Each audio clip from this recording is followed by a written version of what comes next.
The opinions and views expressed here solely belong to the authors and do not necessarily reflect those of the Department of Defense, DoD, or its components. Any mention of commercial products or services does not imply DoD endorsement.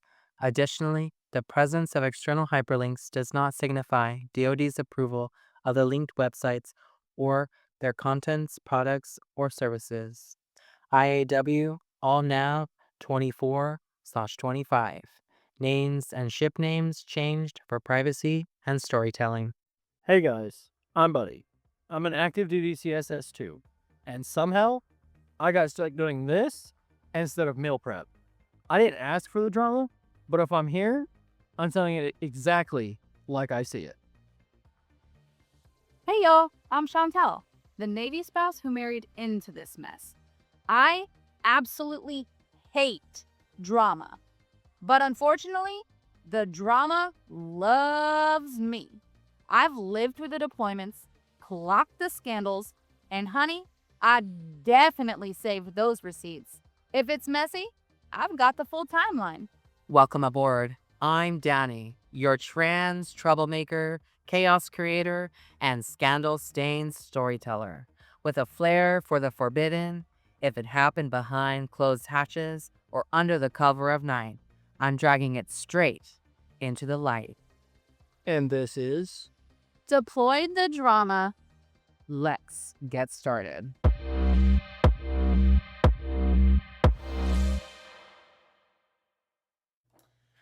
All right, y'all, it's time. Where the rumors fly faster than a chief late to morning quarters. and the drama gets juicier than a barracks room inspection on a 3-day weekend. This week's Bullshit or Barracks is all about the LGBTQ plus military tea, the truth and the lies. We're diving into stories from pride pins to bunkmates turned soulmates, and we're calling it as we see it, bullshit or straight up barracks. Let's go. Rainbow flags up, judgment down.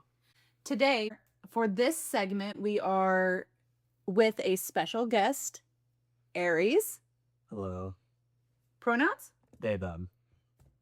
Love that. So let's get started. All right. So we do have a few of them lined up. Okay. This one is LGBTQ edition. You guys excited? I am. Very excited. Okay.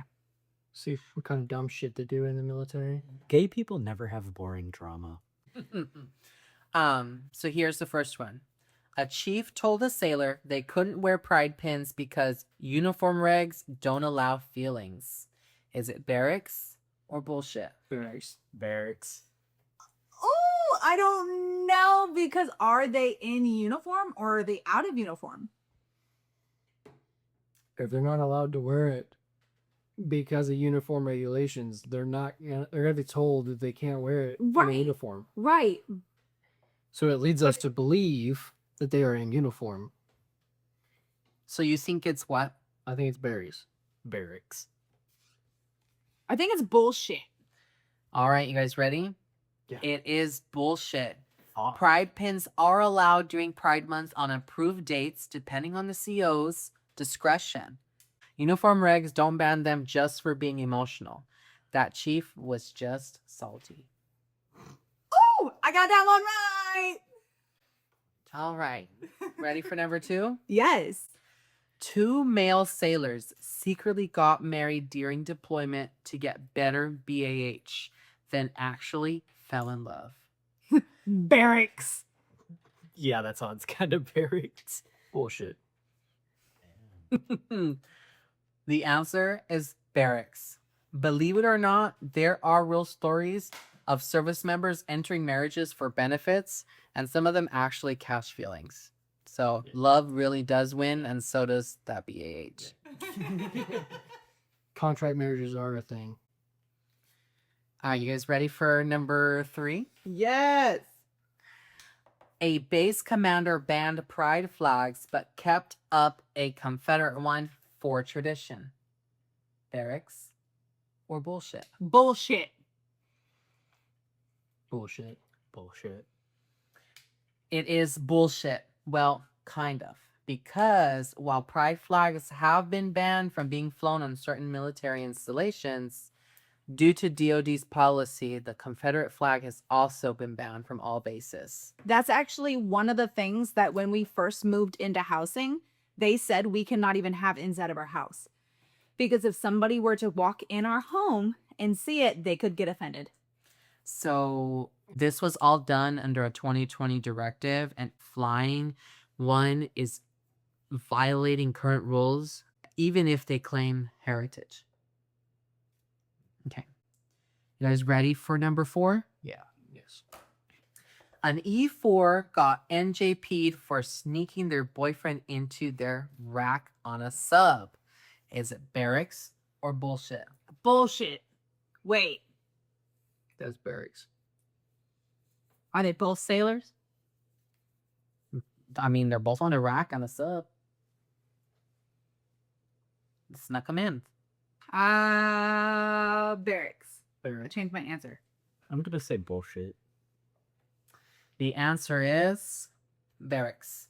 100%. It's happened not just for LGBTQ folks, but some Marines have had all kinds of relationship drama, and sneaking unauthorized people on board can and has led to NJPs. I have a lovely story about that kind of stuff. Will you give us the definition of an NJP? Because I'm reading this, I don't fucking know. NJPs are basically when we, as a sailor, get in trouble, we have to go sit down in front of our chiefs. Our chiefs get to decide, okay, this person is really, really in trouble. They need to go to see the second in command, which is the XO. And then that's what we call an XOI. When you go to XOI, the XO gives to decide, okay, this person's actually done some stupid shit. They need to go in front of the captain. When we go in front of the captain, that's when it comes an NJP. Is this what happened to Jalen Brown's husband for having a vape on base and went to mass? Yes.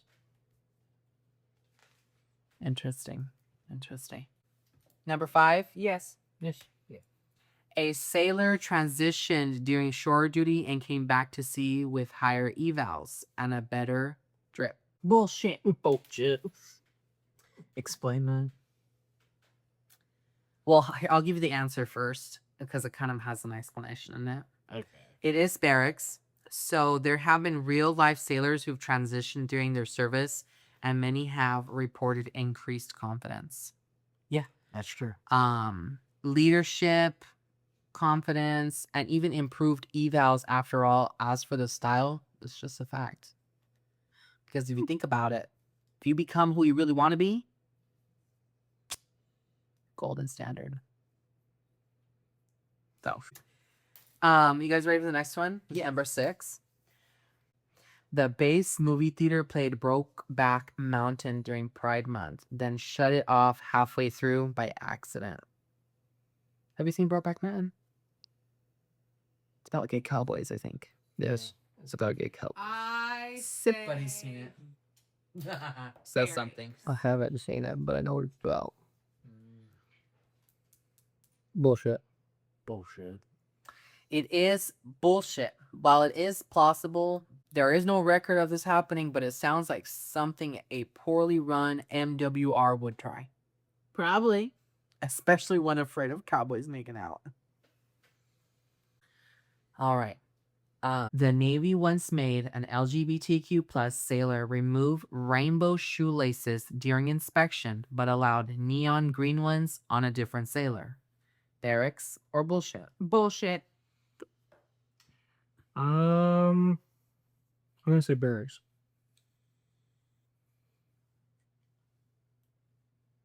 I'm going to say barracks. It is bullshit. If any color lace breaks regs, it's not about content, it's about uniformity. That said, inconsistent enforcement does happen. This specific story, not confirmed. Whew. From pride pins to barracks bed buddies. Y'all always keep it spicy. But now it's time to shift gears because not every story and this service comes with a laugh track. This next one is deeper, darker, and harder to forget. We're going beneath the wave where silence can be deadly and the truth is often buried in uniform. Let's dive in. Welcome to Beneath the Wave, where the secrets the Navy won't say out loud float to the surface. I'm Danny, and we dive deep into a case that rocked the military, sparked national outrage, and forced a brutal spotlight on the way LGBTQ plus service members were treated behind closed hatches. This is the story of Alan Schneidler, a Navy radio man, a son, a sailor, and a gay man who paid the price for daring to exist in uniform. Alan R. Schneidler Jr. was 22 years old. He joined the Navy in 1988, full of hope, excitement, and a dream of serving his country. But what he found instead was isolation, harassment, and a system designed to erase people like him. Stationed aboard the USS Wood, Alan's life was not easy. His shipmates harassed him constantly. He'd complained about the abuse multiple times. His journals later revealed he felt trapped both by the ship and the institution. He wrote that he feared for his life. He was right. October 27th, 1992, Sasebo, Japan. Alan just radioed home to his mother that he'd be back in a few weeks. He was planning to leave the Navy, exhausted by the harassment and ready to reclaim his life. But he never made it home. That night, Alan was brutally beaten to death in a public restroom near the Navy base. His attacker, a shipmate, an airman apprentice, Terry Helvey. Helvey didn't just kill Alan, he crushed his skull, broke his ribs, ruptured his organs. Alan's injuries were so severe, his own mother couldn't recognize him in the morgue. But why? Because Alan was gay. And in Helvey's own words, he just didn't like that. Now here's where it gets darker. At first, the Navy kept the murder under wraps. No press release, no mention of motive. They called it an incident. Just one sailor dead. Nothing to see here. Alan's mother, Dorothy, wasn't buying it. She demanded answers. When the military stonewalled her, she went public, and the story exploded. Under pressure, the Navy revealed the truth that Alan's death was a hate crime. But still, there were no formal hate crime charges, no acknowledgement from Navy leadership that homophobia had festered in their ranks unchecked. And this was before Don't Ask, Don't Tell. Back when being openly gay in the military could get you discharged, humiliated, or worse. Helvey eventually pleaded guilty to murder. To avoid the death penalty, he was sentenced to life in prison. And he's still there. But accountability didn't stretch much further. Helvey's supervisor knew about his feelings about Alan, and did nothing to intervene.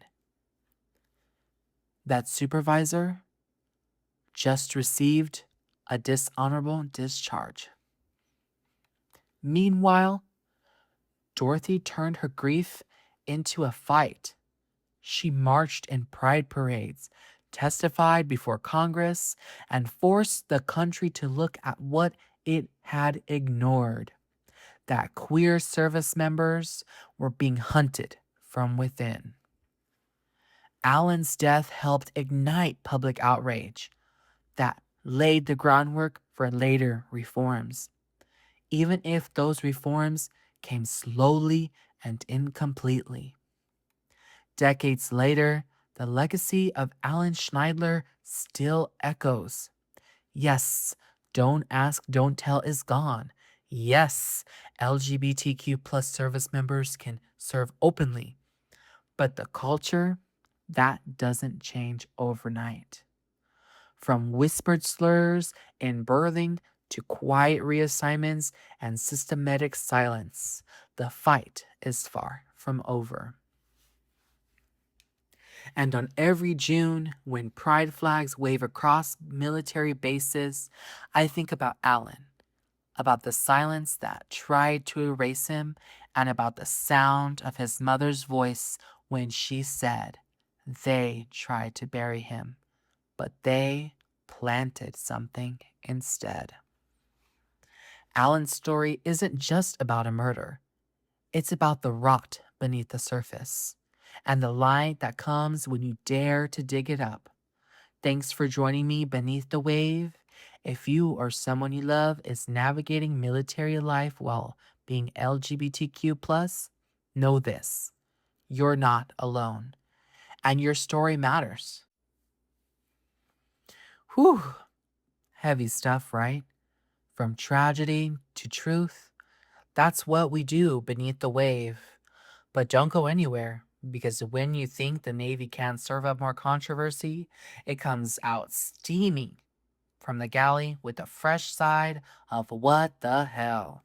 This next story, let's just say, involves Pride Month, a Navy ship named after an LGBTQ plus icon, and a decision that has people real loud in the group chats. So buckle up.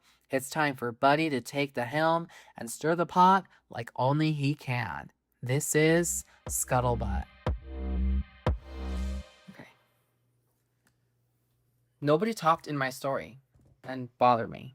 Were we supposed to? You could have, but you didn't have to if you want to. We're going to talk in his story, though, for sure. Well, yeah. The whole point of mine is to have conversation. And this is something that you can even get into. Yes. This one's deep. I'm not very articulate with words. It's okay. You don't really have to be. All right, y'all, gather around because it's Pride Month. The Pentagon said, actually, let's cause some chaos. Let's talk about the USNS Harvey Milk and how it went from being a symbol of progress to a political battlefield. Who was Harvey Milk? Does anybody know? No. You know, I just did a little bit of research on this, and it's just kind of basically, you know, I guess you could call a war hero, right? Yeah. He was I think that's as far as I got, and then he's gay or something. Well, we're going to talk about it. Since you don't know who Harvey Milk is, let's get you caught up. He was a Navy vet. Yeah. Served during the Korean War and later became one of the first openly gay elected officials in the U.S. history. San Francisco supervisor in 1977. He was loud, proud, and pushing change before it was trending. And let's be real, the man was assassinated for it. That's how threatening he was to the system. Wait, he's dead? Yeah. Mm-hmm. Yeah, he was. He died a long time ago, bro. Oh. Sorry. Yeah. Yeah. Sorry. Long time ago. That's why there's a boat named after him. Well, I guess not anymore. Well, Is it it was supposed done? to be. Is it done? It's not done yet. They're still working on it. So when the Navy named a ship after him in 2016, the USNS Harvey Milk, a John Lewis class oiler, it was a big deal, like rainbow confetti in the harbor level of big. So, based off of what I just told you, do you kind of understand what Harvey Milk did? He was a war hero. Yes. Okay, that's all I need to know. He was a war hero who happened to be the first openly gay sailor Yep. in the military. Yep. Which is huge at that And- time, especially back in 1977 when the gays were like banned. I mean, but it was like San Francisco when he got elected as a gay official. So it's kind of more progressive over there to where they're more open. They were open to things earlier. Kinda. So his assassination was because he was open about his sexuality. Like they couldn't stand So- it, so they got him assassinated. Did he make it aware before or after? Like, So he was open about his sexuality before, and he started pushing for the right for gays and lesbians and the whole LGBTQ plus community to be in the military. He started it, and then I don't exactly know who assassinated him, just because I never found that in my research. Kind of curious on who and why it's being covered up, if it's being covered up. However, he was assassinated because of it, but he was also a war hero, which is why he got his name on the side of a boat. But then again, it's not just about the boat. It was a statement. Like, hey, we see you guys. We know y'all are there. We know y'all are a part of us. Y'all are just like us. Sexuality might be different from person to person. Doesn't matter. You're still a person. We still care. The new ship was launched in 2021, christened by a Navy vet who also happens to be Harvey's nephew. So I wonder how that's going to make Harvey's family feel. Harvey's nephew commissioned the boat with Harvey's name on it just to find out, what, 3-4 years later that they're changing the name? So how would you feel if you had a LGBTQ plus member who got their name, became super famous, got their name on the side of a ship? You commissioned that ship just to find out 3-4 years later that they're changing the name. Honestly, I would be mad as hell. Like, that's my family. He's a war hero. He deserves and he earned that. And now you want to go and change it all because he supports something, or he supported something that well, I think that deeper in this, Buddy's gonna go into actually why they wanted to change it. Because it's not just because he's gay or because he's this or that. It's to prove a point. Yes, we are going to go a little deeper into it. Pete Hegseth, who clearly states, you know what would be festive this Pride Month? Renaming the USNS Harvey Milk, which nobody really likes the guy. He's stupid. like, girl, what? Yeah, apparently it's part of a restoration of warrior culture initiative under the current administration. Translation to that, less civil rights, more chest beating. Like apes. Oh, and they're not stopping with Harvey. They're also coming for the USNS Thurgood Marshall and the USNS Ruth Bader Ginsburg. Because clearly, naming ships after people who fought for equality is just too woke for the water. That's a great lie. I like that. So woke, bro. Pretty much. Obviously, we're going to cue some outrage because people are probably going to be pretty mad about that. Nancy Pelosi was out here talking, saying it's a vindictive erasure.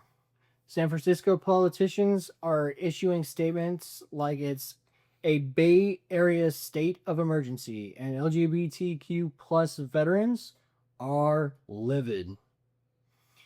I mean, this isn't just renaming a ship, it's rewriting a message. One that said you matter here, and turning it into you're too much now. And what's worse, this coming during Pride Month, like the timing pretty petty and perfectly planned. Because it feels like the Pentagon just flipped us off with a red, white, and blue glove. Not to mention, this is happening not even 4 or 5 months after Trump says that transgenders can't be in the military anymore. I wonder what we're doing. Are we going to let it slide? Are we going to let it keep going? We know this won't be the last headline, but let's not get it twisted. Harvey Milk's name doesn't vanish because a ship gets rebranded. His legacy is bigger than steel and paint. And let's be clear, representation in the military matters. For the sailor watching their back in a berthing full of whispers, for the spouse walking into a command party and praying they don't have to explain again that no, my wife isn't stationed here. I'm married to the corpsman. So yeah, it's not just a name, it's visibility, it's validation, it's justice afloat. So what do y'all think? Was this a power move, a political stunt, or a straight up homophobia in camo? Drop your thoughts, your rants, and your Pride Month memes in the comments, because here at Deploy the Drama, we're watching the Navy's every move, and we've got the scuttlebutt to prove it. I'm Buddy. That's the lowdown on the USNS Milk, and why this rename has everyone talking. From pride to politics, it's definitely stirring the pot. Now, to hear directly from those living the experience, Chantel is sitting down with some LGBTQ plus Navy spouses to get their take on what it really means to serve and love under the military spotlight. Chantel, the floor is yours.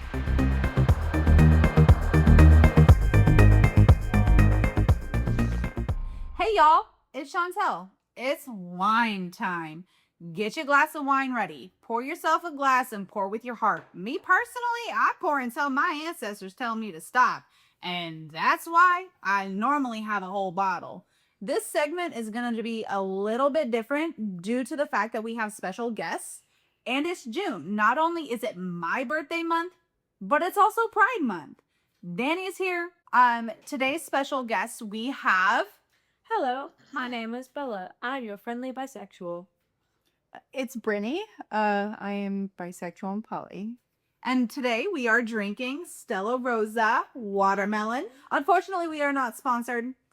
Yes. Sponsor us. Red Bull, you're out there. Okay. First off, what is y'all's story? Like, how did you guys meet your spouse or your partner? You go first. Let's see. Introduce yourself. It's Brittany again. So we originally met. We're talking about my current partner, right? Whatever works. So my current partner and I met back in middle school. And we just recently reconnected. So it's like a very new relationship in this one, but it's definitely, I have, some experience with being poly while in, being in spouse with a Navy partner. So it's been complicated a little bit so far, but it's definitely, high school, middle school. I met my current partner on a dating app.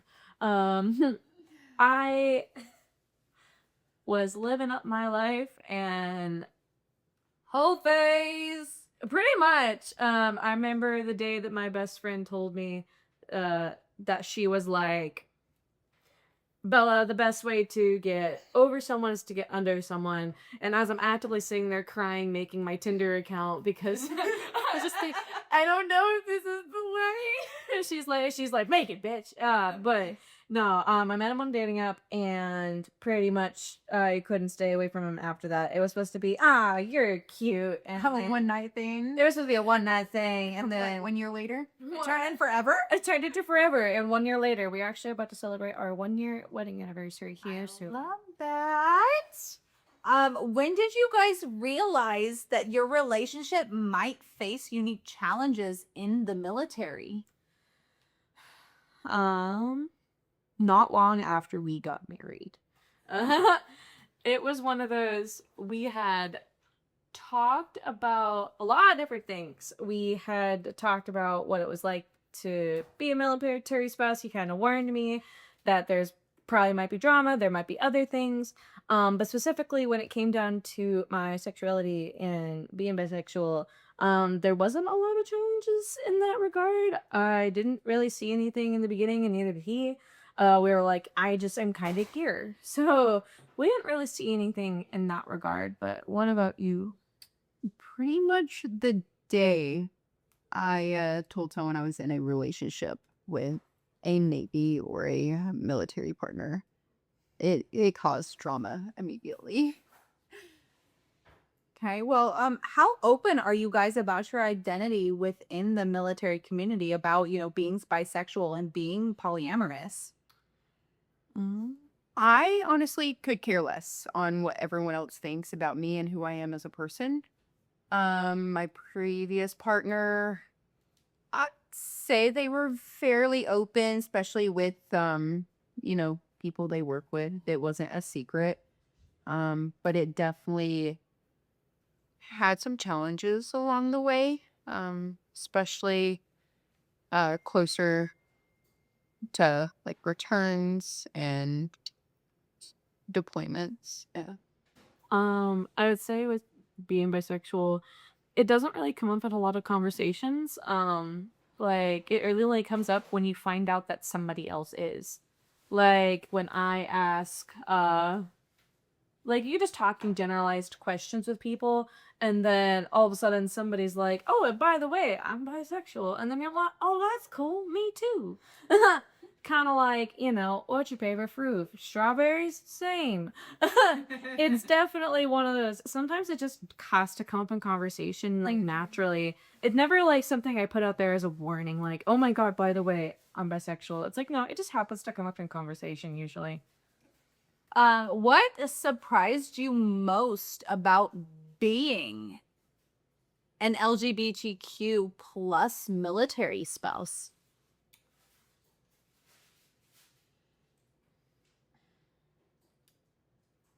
If you don't want to answer it, we'll skip it. You're desired by men and wanting to be a one night fling by women. They want Definitely, and it can vary in one of those things that like when people find out that you are with somebody who is in the military in general, they're like, oh, so when's their next deployment? or if they're already on deployment, it's They're like, when can we hook up? and it's like that's not how that works. And then it was to the point that like one of my little favorite habits is sometimes randomly people will just add me on Snapchat, and I will add people back usually just because I'm like, your name sounds really familiar. Do I know you from like high school or some shit like that? And they're like, no. And I'm like, okay. And sometimes I gain friends that way. It's like I gain the time it's bi. Yes, a lot of the time it's bi because their secondary question is cool when we hooking up, and I'm like, we're not even in the same state. So like, Might they if I had to name a problem with that, maybe it's that I'm married. Like, I don't know, but then it's like, then I had this really weird experience it was a girl who this was a whole new one for me. So I was used to like guys trying to get with me and shit, and it's just like, no, I'm married, and I would block them, But when it comes to a girl adding you on Snap, you're like, oh, that's really abnormal. And then this bitch starts sending me things, and I'm like, I don't know how to deal with that. That's not. you're like, It's not cheating if I look at him? No.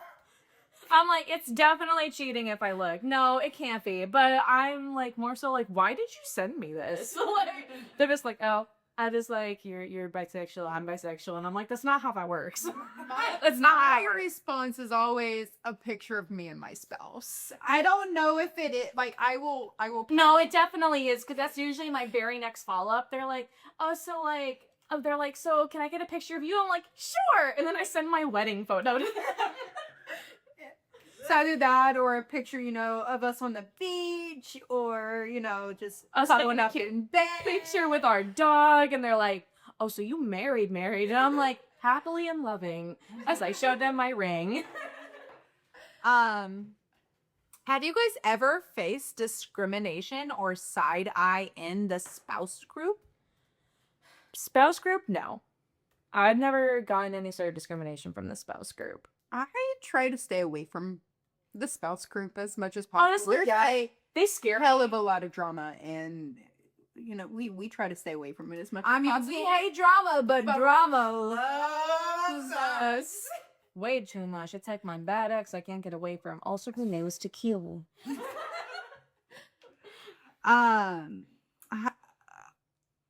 Danny, I'm very confused right now. I just bolded the ones that you're doing, so continue after I bold it. Okay, what is the wildest thing that someone assumed about y'all's relationship? What people assume about it? Yeah. That I'm cheating 24/7. Honestly, Yeah. It's like if they're out of town or if they're having to work overnight, they're like, oh, so who are you having over now? Who's gonna be the first person you text? yeah, it definitely is one of those like little backstory on Bella. An old relationship that I had. Literally, it was his mom that had asked my ex. They're like, so are you guys like in an open relationship? Are you guys like? She's like, are you guys in an open relationship? Do you guys do threesomes? Because she found out that I was bisexual, and it's definitely one of those. You get the constant not lashback per se, but like you get the constant questions of like, oh, so since you like guys and girls, like, who's your third? Can I be your third? And it's like, no, I love my husband. That's no. Being poly can definitely be more complicated because it's like if you're out in public with your female partner and you see one of his coworkers who knows you or one of his best friends that don't know, it's like they instantly go text your partner. And so it can definitely be like, oh, she's cheating on you, like I saw them kiss on aisle F H in a Walmart, and you're like, Next to the rice. next to the rice. They were on the candy aisle getting Getting sweet. getting peach rings. You know what's gonna happen with those. And it's like, they're gonna eat them? I don't Okay, well, what's y'all's favorite clapback to somebody who just doesn't get it? I think one of my more favorite clapbacks to people who kind of just don't get it and they keep asking you is like, sometimes you can use it to your advantage, I will say, because I think one of the best responses is when you cause them a gay panic. And what I mean by that is like when you're joking with your friends and you know for a fact, like for example, my best friend is pansexual. And it's one of those things that like very like it like early on in our friendship, she'd slide up on me and be like, how you doing, baby girl? And I'd be like, oh mama. And like we would do that randomly like in a bar if we saw people looking at us and making us uncomfortable, they're like, oh, they're gay. And it's like one of those things that sometimes you can definitely use it to your advantage because like I don't know, sometimes when you make people uncomfortable they'll just leave you alone, and that's like the ultimate goal is just to be left alone at the end of the day. I don't know if you agree with that or not. It's 100% the truth. It's like I think we've even had some experiences when we've gone out and it's like we will do things in a gay manner or in some way, us dancing on each other at the club to get guys away from us. And we're like, we don't want you. We have a man. Bye. And like, she is my man. What are you talking about? This is my wife. See her ring? It's like, shake it, baby. I got diamonds on this bitch. Okay, well, how do you guys feel that, like, how do deployments affect y'all's relationship emotionally? It's straining for the first a little bit, especially the first deployment. We just got through our first deployment and it was rough. It it's it takes a toll on you, really, mentally, physically, emotionally. It makes you wonder if they're gonna want you when they get back, on both sides. If when they get back, they're thinking, is she gonna still be waiting there for me? And then on our side, it's, sometimes have they been talking to someone else and building a better connection? Or did they find, peace at being without us for 3, 4, 5 months at a time, if not longer?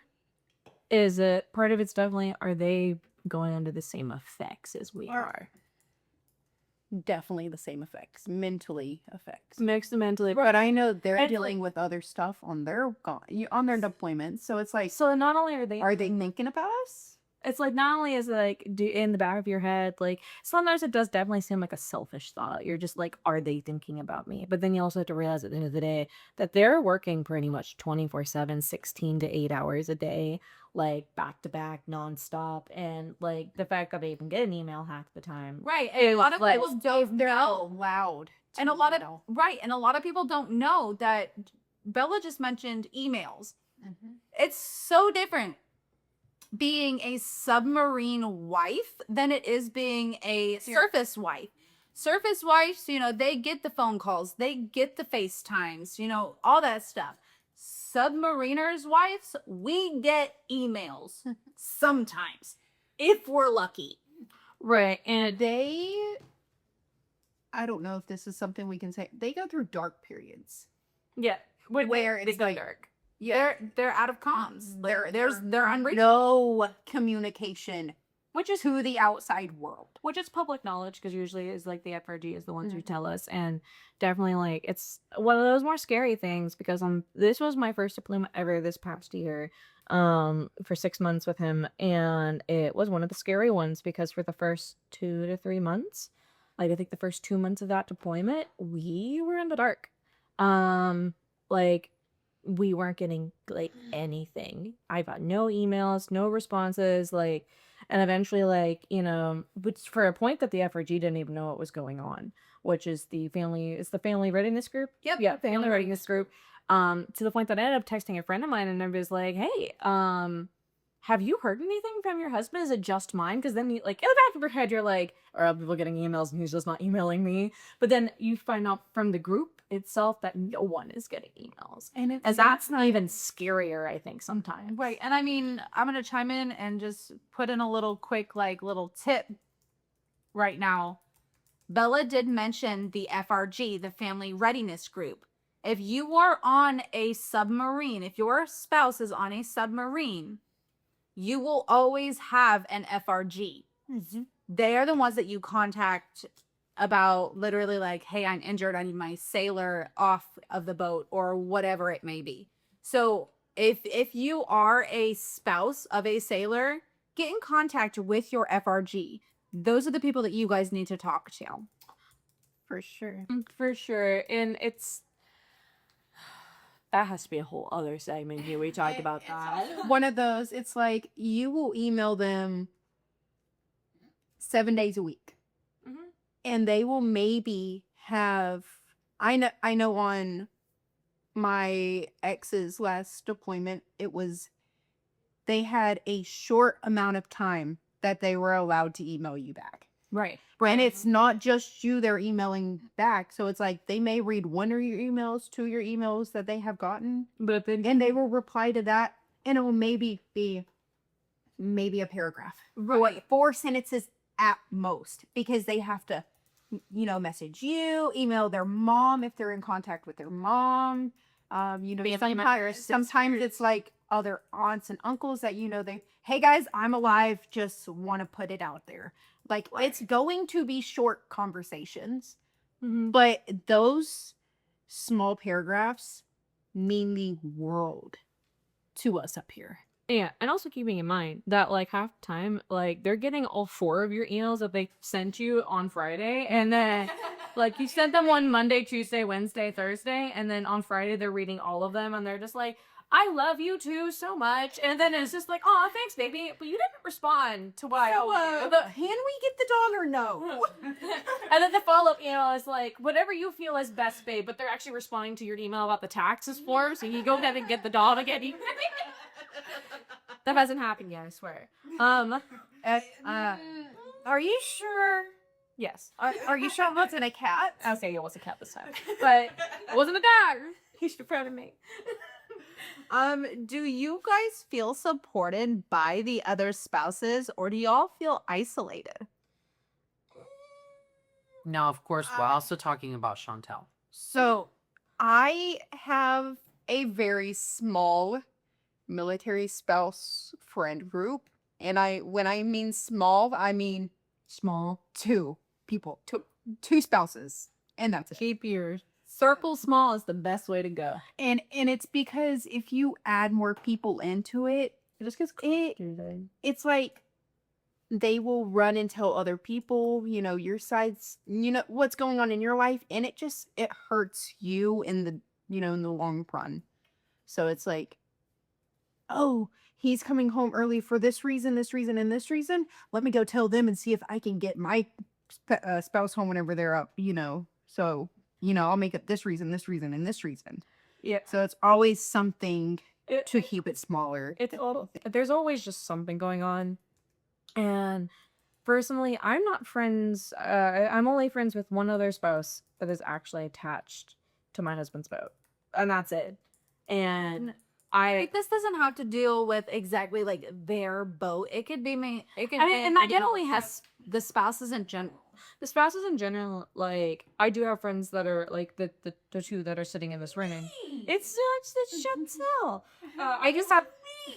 I do have friends that are not on the boats, and that's definitely something that's very helpful because it's nice to talk to people that aren't involved in like your boat specific drama. Sometimes it's like, God, I just want a conversation where we talk about something normal for once. Like, it's like, how is your day? Is the sky blue? It's like, No, it's purple. no, it's purple. I'm like, I want to have that argument. No, it's Oh my God. identity. This is like, oh my God, no. Like, all of us are depressed and we miss our husbands. Like, Okay, well, spouses. Well, bouncing off of that, because like you said, depressed and you miss your husbands or your spouses or your partners, what is something sweet or funny you and your partner do to stay connected across the distance of being underway? You're giggling. I'll give you the funny segment then. I don't know if it's funny or if it's just one of those. I mean, we joke around a lot, just, to get, past time, and also to make things a little lighter because, it can, still be mentally tolling even when they're able to communicate. Dang, what was I going for? My brain just like poofed. Something funny, It was funny, and my brain just like poofed it. Damn. If you think of it later, we can add it on. But it's also, I forgot the question at the same time. So the question is, do you think, or what is something sweet or funny that you and your partner do to stay connected across the distance of them being underway? I mean, I have written them poems. Of course, they don't have time to write me one back, but also, I mean, they do. They just don't mind to. But it's also, he kept a journal, and he would write his daily, emotions and what was going through his head or what they did. Like, oh, they played D&D for a little bit. Awesome, cool. But he kept a journal of a daily vlog of what they did. And when he got home, he gave that journal to me. And I still read it. Yeah. I shouldn't read it, but I still read it. Right. But it's not even messages. Some of them were even just to me. Some of them were like to his best friends, and like he would write personal letters to us. I would say something that me and my spouse personally do is he actually started it, and I actually have one of our emails pulled up that I chose. We date all of our emails because sometimes they don't come in on the days that we're supposed to. Definitely not. So like we'll start off by dating them because like it'll be like he'll get the one on the 3rd, on the 5th, but he's like, oh, at least I know you sent that one on the 3rd to me.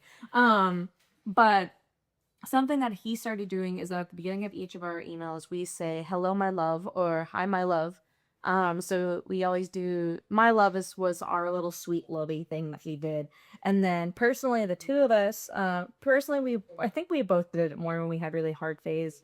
And that was me and my husband loved this musical, called, Epic. It's called Epic the Musical. It's one of our favorites, obviously not sponsored. And it's a really beautiful musical about basically a sailor out to sea who's trying to get back to his wife over 20 years. And so I say to my husband that he is my Odysseus and I am his Penelope. And so in our emails, like for example, I said, all the love in the whole wide world to my Odysseus, you're always waiting, Penelope. Love, Bella. Because that was something that was really precious to us, because in the Odyssey, that is what Penelope and Odysseus are doing. Odysseus is always trying to get back to Penelope, and Penelope is always waiting for Odysseus. Right. And I know that, me personally, that when me and my husband are going through our deployment, like we do at the end of our emails, we do pickup lines. And it's the funniest thing ever. Just to like, oh, I'm having a bad day. Go back to an email, read that pickup line so I can have a good little laugh. Right.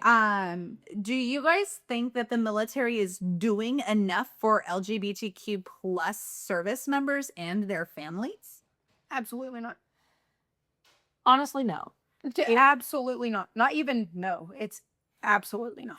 Yeah, because honestly, like something we were talking about earlier was just like for you particular, like being polyamorous, like it's something that we touched. It's like it's definitely hard, and like there is that like little thing because of like the UCMJ that like polyamory is not accepted.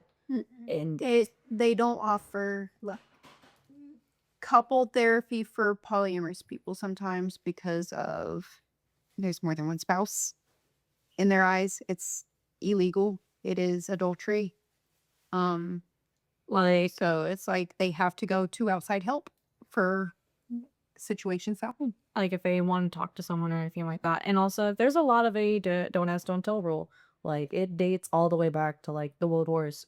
Like if you were gay or anything like that, like there are even really old stories out there of gay couples getting married to a straight partner because a friend group of theirs would do the exact same. Like it'd be like a guy and a girl and a guy and a girl, and they wanted their girlfriend slash boyfriend, and they would get married in a straight relationship and just have the other people over all the time because even moving. or even move in, like it's cheaper on rent. Like there are really old stories dating back to it, and sometimes it still is happening. We just don't know because there's a very much a big don't ask, don't tell rule, because lots of people are just like, it's not my business. Right. Because it also will get not just you in trouble, but a lot of other people in trouble. Personally, me and my spouse don't partake.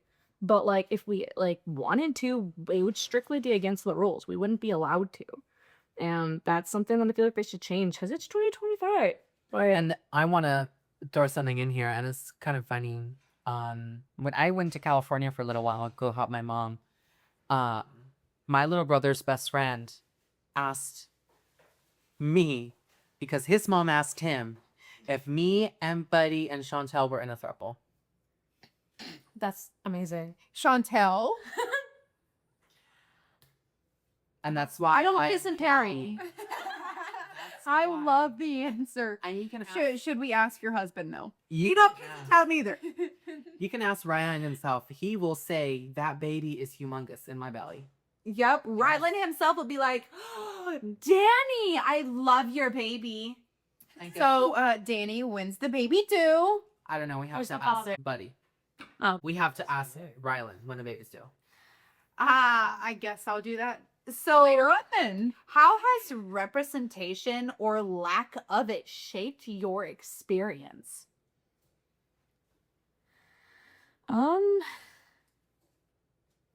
Sometimes you don't think you really think about it. I don't think you really think about it sometimes because you're just like, it's not all there always, all the time. And sometimes you're like, oh, well, do I need representation? And then sometimes it's like, maybe it would kind of be nice for them to talk about what the problems are. Right. Okay, well, Chantal has to pee, so we're going to take a quick break. Hey, listeners, before we wrap it up, I want to shout out our new vlog channel, Behind the Wave, where we share random, real moments from our lives as part of this Navy journey. You'll get a front row seat to the highs, lows, and everything in between. So head over to our YouTube channel, Behind the Wave. Also, Deploy the Drama on YouTube. Check out our vlogs, like, subscribe, and stay in the loop. We drop new podcast episodes every other Friday, with vlogs sprinkled in between to keep things fresh. Oh, and don't miss out. Follow us on our socials for the latest updates. Follow us on TikTok, Instagram, and Facebook at Deploy the Drama Podcast. Hit that follow button, join the community, and let's keep the drama deploying. Now back to the show. We're back from our pee break.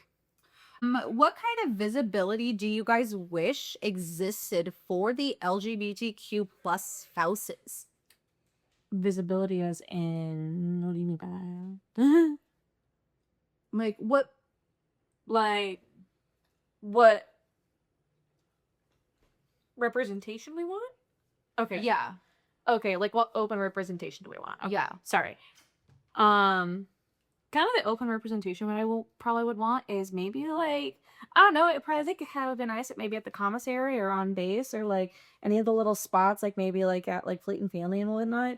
Maybe it would be nice if they would hold like or have pamphlets or like, hey, local events going on in your area. Maybe it's like, you know, Especially for Pride Month. especially for Pride Month, like There's a festival going on in Fernandina, or there's a festival going on here. or it's like, yeah, like downtown waterfront, this is what's happening. Like, it'd be really nice if maybe we could have, like, you know, or like, hey, if you're struggling with this and this, come talk to us at Fleet and Family. Like, maybe especially during this month, since I know a lot of people are not out still because they are in these straight relationships sometimes with their spouses. And not that there's anything wrong with that, because I'm in a straight relationship with my spouse and he knows that I'm bisexual, and lots of other people around me know that I'm bisexual. But maybe it'd be really nice if, like, maybe like the counselors and like, you know, just other people on base were more open about it so that people could get like the talks that they want, you know, being able to talk about it and like, you know, maybe just being able to Like hang out with a other people. designated therapist of some sort. Maybe like a designated counselor or therapist or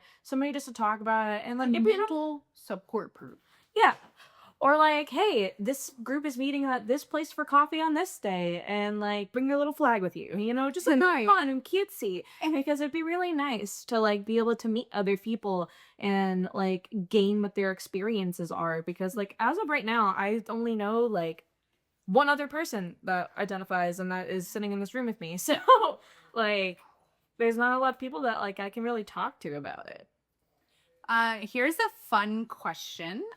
If military life was a reality show, what would your tagline be? Tagline or the show be called? Tagline. Like, think of it as your intro to who you are. Like how me Sean personally, it's like I absolutely hate the drama, but the drama loves me. Like personally, that's my tagline. I think if I had to have a tagline personally, it would go something along the lines of like, we always joke about how like deployments go under Murphy's Law. Anything that can go wrong will go wrong. So I think definitely they'd be like, God damn it, did that happen again? Or something of that sort. It would just be like, damn it. Because that's something I say quite frequently. It's like, God damn it. I don't know. Mine would probably be like,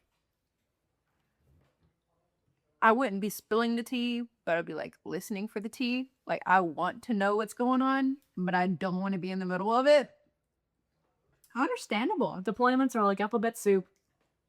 Lots of words. I don't understand half of them. Okay, and then the last question I have for y'all, and probably one of the most important questions. What advice would you give a queer couple like navigating military life for the first time? Doesn't help you succeed in life outside of the household, like with everyone knowing your personal life. They don't need to know. What they don't know won't hurt them. What they don't know will not hurt them. So what you do in your own home, keep it in your own home.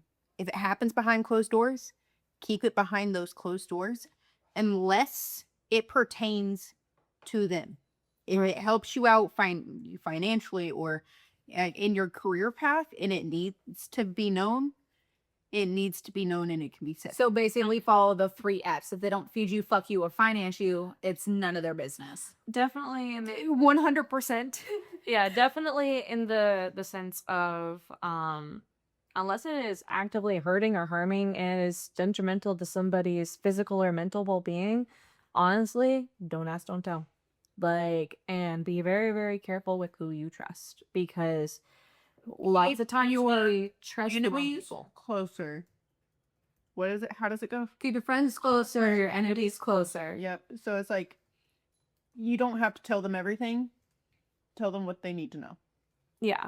And honestly, and more on the side of like, you know, because I know we're out here giving advice and whatnot and like that kind of thing. Definitely, of course, be careful with who you trust. But also at the very same time, don't feel like you have to be looking over your shoulder 24/7. Like, there's definitely a very small part of you that I feel like, you know, sometimes it's okay to trust. Obviously, be careful with who you trust, but also don't forget it's okay for you to live your life the way you want to live your life.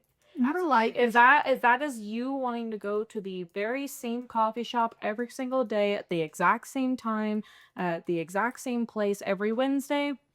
Then that's going to the exact same coffee shop at 3 o'clock every single day. Like, you know? I mean, I have regulars at my job that if they're not there at 6 o'clock, we're starting to worry about them because it's their tradition. Their tradition is their routine. Literally, they wake up, they Also, can get coffee, and Definitely they get food. if you are like a queer couple who is like struggling with those kinds of things, definitely I would say your mental health is always a priority. If you feel like you need help or assistance or anything like that, very much go see if you can seek outside help. What the rest of the world doesn't know, is it going to hurt them? Confide to the people that you truly do trust, you know, find a counselor that you trust, you know, and a lot of things that are like that, honestly, just like, you've got this Don't feel like you have to hide who you are to make other people to make others happy. If you are happy being bi, if you're happy being gay, if you're happy being polyamorous, be who you are. Wear it with a smile and live your life. I want to just add in there that we all believe in, at least in this household, that love is love. It does not matter who in the hell that you love, whether it's a man or a woman. If you are happy, we are happy for you. Okay, baby, I felt that in my soul. Thank you guys for showing up, for being loud, proud, and honest with us today. Because whether you're waving goodbye at the pier, dodging DMs from command spouses, or just trying to get base housing without side eyes, y'all's stories matter. Okay, y'all, you heard me talk to Brittany and Bella about what it was like being a LGBTQ plus member with a military spouse. Now we have my daughter here, and her name is, we're just going to go ahead and call her Bug. So she's here, and we're going to ask her the same questions because she was with a service member and she is part of the LGBTQIA plus community. Um, so Bug, what is your story? How did you meet the service member that you were with at the time? Through a friend. Very not so good that friend. Okay. When did you first realize that your relationship might face unique challenges in the military, such as like people being rude, disrespectful, that significant other at the time? Like towards me being gay. Yeah. Well, my mom disowned me, so it didn't go very well. I guess I'm gonna try it. Those. Okay, ready? You know, so okay. Okay, so how open were you? Okay, go again. How open were you with your identity within the military community, such as like your friends, your family, your significant other at the time? Everybody knew. They didn't care? A lot of people cared. I didn't care. That's what matters the most. What surprised you the most about being part of the LGBTQ plus the community while being with a military member? Such as like, did people accept you? Did they bully you? Did they care? Did they not care? Well, once again, my mother disowned me for that. Yeah, that's your mother, but that's not the military community. Y'all are the only people I know in the military. And we supported you 110%. Yes. And have you ever faced discrimination or side eye in the spouse groups? No, No? not from y'all. Were you in, any, FRGs or anything like that? No, he wasn't really a whole social bug. He didn't get with his people a lot. That's perfectly fine. What is the wildest thing someone assumed about your relationship while you were with him?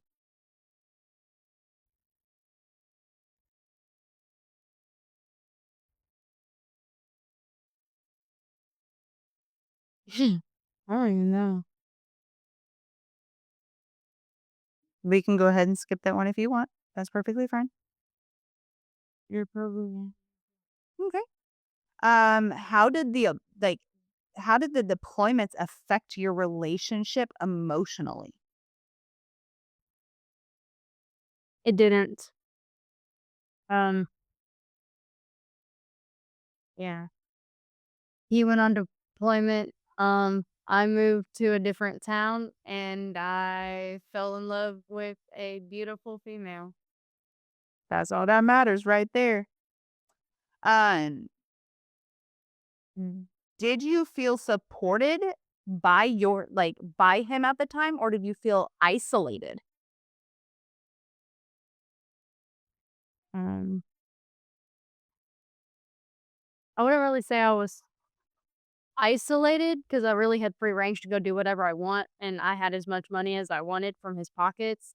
Um, but he didn't actually like encourage me to go out and try to live better. Like he was perfectly okay with me just being home 24/7, which kind of also bugged me. So he just expected you to be like a 50s housewife, make sure the That's house. exactly what he expected. He came home if the house wasn't clean, he'd be like, "Well, what the fuck have you done today?" I'm like, What is something sweet or funny that he did when did he do anything at all that was sweet or funny while he was on deployment that, made you guys feel closer together? nope. Easy as that. Do you think, and this is pure opinion, and Haley, you can go ahead and put your 2 cents into it too. Do you think that the military is doing enough for the LGBTQIA plus service members and their families? And Like, are they doing enough for them?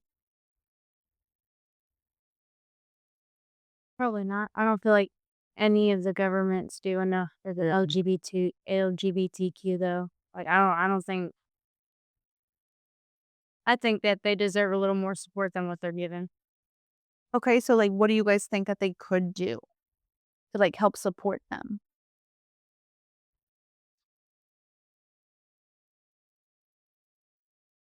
don't know. I think you just need to accept people for who they want to be.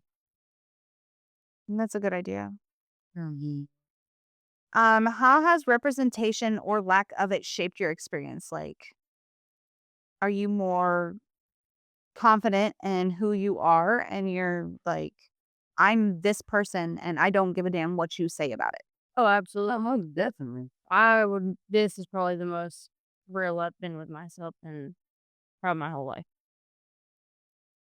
What kind of visibility do you wish existed for the LGBTQIA plus spouses?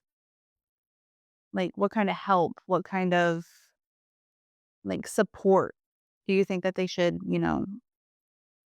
that you guys wish that existed for people who want to come out of the closet or want to be who they are, but is just too scared to? What kind of support should they need? Really, just love and understanding. You just need to know why that person is that way. You just need to talk to them. You don't judge a book by its cover. I mean, everybody has different stories. Like, you don't know where someone came from. So, If military life were a reality show, what would be y'all's name for it? this is a tough one. It is. I'm sitting here. Probably the Dirty Trap House Boys.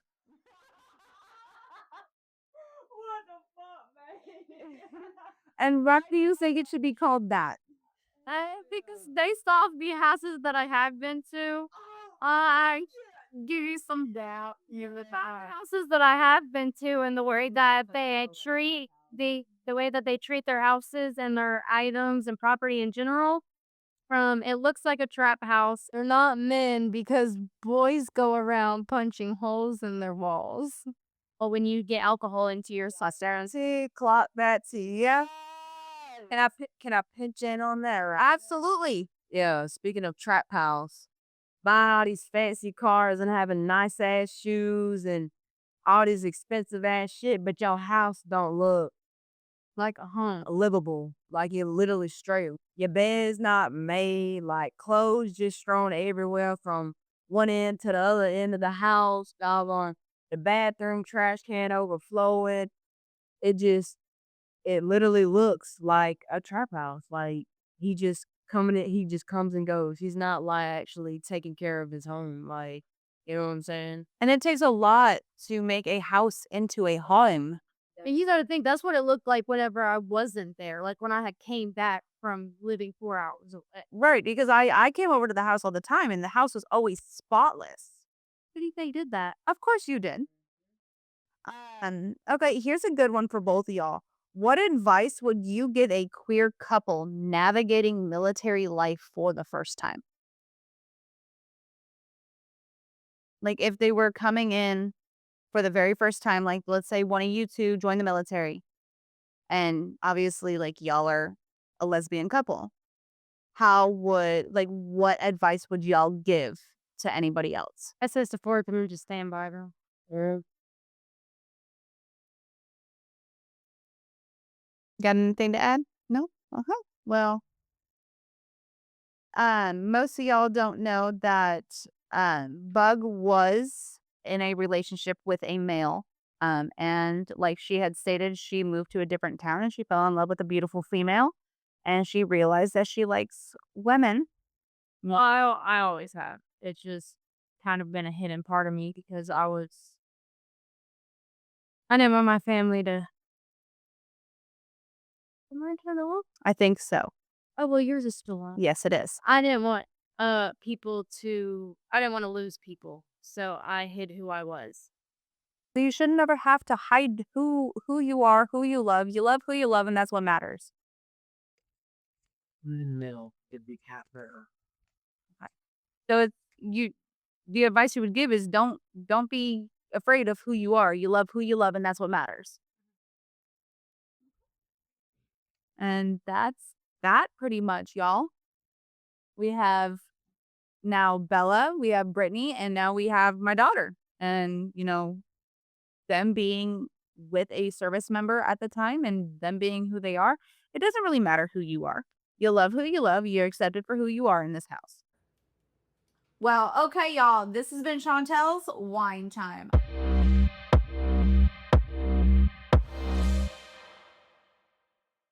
Today's episode wasn't just about a ship, it was about visibility, representation, and the stories that don't always make it above deck.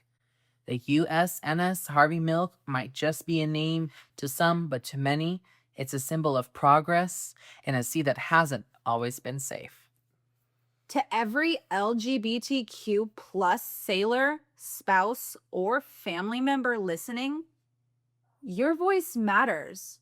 Your presence matters. And no matter what uniform you wear or who you love, you belong in this conversation.